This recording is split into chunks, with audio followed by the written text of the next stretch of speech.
The last thing I remember before the cold water took my breath was her laugh, bright and sharp at once. One moment, the yacht hummed with chatter. The next, her hand on my arm turned into a shove. I hit the deck, the world tilted, and the sea swallowed me.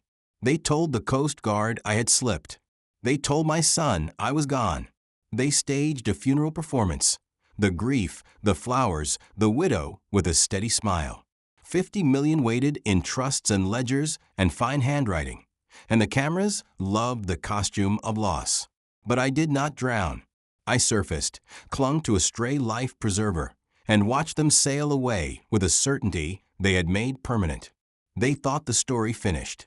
I made myself small and quiet and let the world file me under misfortune while I did the work of being patient. I called an old friend, Gabe, who used to handle security for broadcasters and now ran background checks. He did not laugh at the outline. Pushed off a boat, 50 million, a woman with a practiced smile. He listened and then moved. We began with small things. Camera timestamps, social posts cropped to hide stains, a delivery receipt placed in the wrong bin. Gabe found a midnight keycard swipe to a suite she insisted she had never used and a courier receipt for a private mailbox in a county where shell companies were registered. Small things are the cracks that let light in. They'd perfected performance, so our counter had to be theater of a different kind. Quiet, legal, and undeniable. We needed to bring evidence into the room where she performed and watched the mask slip. I let them believe I was dead while I watched their routine from a cheap motel. I learned the cadence of their house, the way the gardener emptied trash, the ledger tucked in a locked drawer, the way he kissed her hand when he thought nobody was looking. When the time was right, we moved.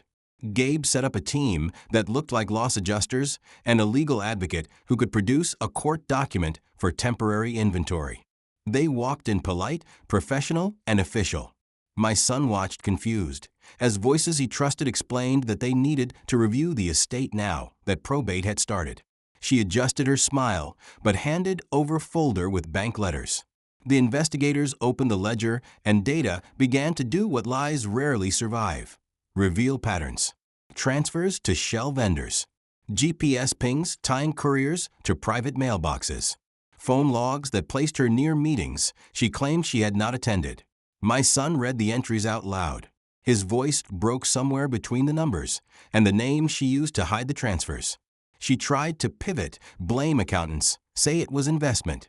The lead investigator asked for proof, then slid a printed compilation across the table. Receipts, exports, timestamps. Panic is clumsy. She lunged for the ledger in a last, dramatic attempt to destroy what she could not otherwise deny. Gabe's team restrained her before she could succeed. The police, alerted by our legal advocate, arrived quickly and took statements. The cuffs were cold and final in a way that public weeping is not. At the station, she called it a misunderstanding. On television, it became a scandal. At home, our house lost its polished certainty. He stood between us, stunned, and I watched the man I loved learn that someone he thought deserved trust had been orchestrating his ruin. There were hearings and motions.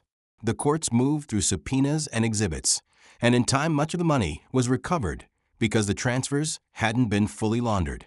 She pleaded, negotiated, and eventually lost a great deal of what she tried to steal. The rest dissolved into legal fees and restitution plans. Rebuilding was not dramatic. It was dinner at 7, small jokes over coffee, the daily work of reknitting a life. My son and I learned to speak plainly about what happened and to visit grief without letting it set up permanent residence. We planted a small tree in the yard, something stubbornly green to prove life keeps insisting. People ask if I wanted revenge. I wanted my name back, the truth out of the attic where she'd packed it, and my son back without the varnish of betrayal.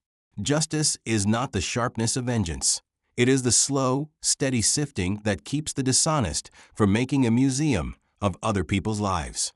There is a memory I return to often, a small boat on a quiet river when my son was 5, when he still believed the world was honest and big enough for everyone to have a place. We taught him to fish with patience, the same patience it took to teach him to speak truth. That memory became an instrument, a yardstick against which I measured the betrayal. How far someone had walked away from that simple lesson of honesty. Her motives were a quiet calculus. She married into a life where numbers decided access to things most people only dreamt, and she learned quickly that those numbers could be rearranged. The look on her face the first time she reviewed account statements spoke of someone who believed privilege meant exemption from consequence. Investigating that kind of greed requires patience and a willingness to get a little dirty. Gabe and I followed paper trails through nights of cold coffee and endless spreadsheets. We pestered bankers and postal clerks, and we used the sort of small favors that all favors are built on. People who live on money are careless in small things: an unchecked notification, a delivery left at a neighbor's house, a vendor who does not ask too many questions. Those slivers gave us the angles we needed. In court, the story transforms. The spectacle of emotion becomes a neat exchange of exhibits and objections. The prosecutor presented a storyboard of transactions and phone calls, each piece of paper a puzzle tile that, when assembled, made the picture of a deliberate plan. She sat in the defendant's chair with makeup arranged like armor, trying to make herself look fragile and small. The jury saw her through the cool clarity of fact. My son testified because he had to. His voice trembled, but he was sincere. Standing there, he said the hardest thing: that love does not excuse theft. It was a sentence like a blade and also like a key. People sometimes confuse loyalty with blindness. Trial demanded a different loyalty: loyalty to truth. There was a moment in the trial when a woman who had been a bookkeeper for one of the shell companies testified that she had been instructed to mislabel expenses, to make innocent vendors appear as consultants in a shadow network. She described envelopes and meetings and transfers made at odd hours. Her testimony drew a thin line from smiled dinners to signed forms. After the verdict, guilty on several counts, there was a silence that felt like a held breath.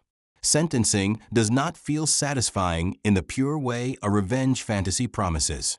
She received a sentence that took years from her. She lost access to funds and faces that had once smiled in her favor. More importantly to me, she had been stripped of the belief that wealth could buy permission to harm. But she was still human. I did not dance at her fall. I read her statement where she admitted wrongdoing and also claimed confusion and fear. The court does not make moral judgments easily. It adjudicates actions. The punishment did not undo the shove in the moonlight, but it made a public record that she had chosen deception over love. The smallest, most meaningful victory came afterward, in the way my son began to remake himself. He volunteered with a local program that taught financial literacy to teens because he didn't want young people to think that money was power without responsibility. He started calling me more, sharing small things about his day, reassembling trust like a mosaic. People in our community were curious in the way towns are when a storm passes. They asked the wrong questions first, but sometimes the right ones too. Neighbors offered dinners, friends called. The garden got more visitors than it had before. The public spectacle had scoured private life, but it had also invited people to step in and help repair what had been broken. There are nights when the ocean still smells like the day I fell, and I wake with a memory of cold water around my chest. Those moments pass because I've learned to anchor myself with choice. I could have been bitter, letting that bitterness harden into a shield that also cut off warmth. Instead, I chose to become a catalog of small mercies, encouraging a neighbor's child, writing letters to my grandson at college, learning a recipe that tastes like home.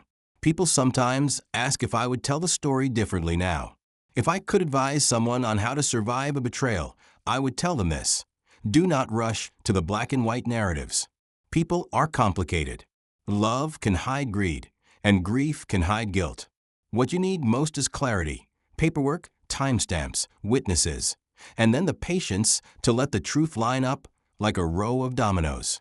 Do not be surprised by how slowly justice moves. Be surprised when it finally arrives. When they came home, I was waiting with facts, with people who knew how to listen to the quiet data, and with my own stubborn will not to be erased from my son's life. That will kept me afloat until the world was ready to see what I'd seen. It is a strange comfort to know that the thing that saved me was not a miracle but method. Methods are dull, but they are terrifically reliable.